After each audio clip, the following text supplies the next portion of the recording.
ሰላም ቤተሰቦቼ እንዴት ናችሁ? እግዚአብሔር ይመስገን ደህና ነኝ። ዛሬ አንድ ነገር ላሳያችሁ የመጣሁት በተለይ ደግሞ ጸጉራችሁን ፍሪዝ የምታረጉ በብዛት እና የሚደርቅባችሁ ካላችሁ መፍትሄ ተገኝቷል። አንድ ነገር ላሳያችሁ። ኢትስ ፕሮቲን ሄር ማስክ በጣም ቆንጆ ነው። አንድ ኩባያ ማዮኔዝ፣ ከዛ አንድ እንቁላል፣ ሁለት ማንኪያ የሾርባ ማንኪያ ኦሊቭ ኦይል እና አንድ የሾርባ ማንኪያ ማር አድርጋችሁ በደንብ ቀላቅሉት። ከዛ ጸጉራችሁ ላይ ከ1 ሰዓት እስከ 2 ሰዓት ድረስ አቆዩት።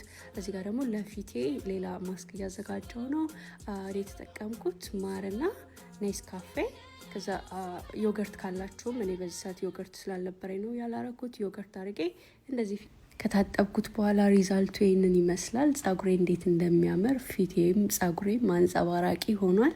ልነግራችሁ አልችልም። በአካል እንደውም በጣም ነው የሚያምረው። በቪዲዮ ብዙም አልወጣም እውነት ለመናገር እና ሁላችሁም ሞክሩት። እርግጠኛ ሆኜ ነው የምነግራችሁ። ታመሰግኑኛላችሁ። የጸጉሩንም የፊቱንም ማስክና ሴቶችዬ ወዳችኋለሁ። መልካም ቀን በያላችሁበት።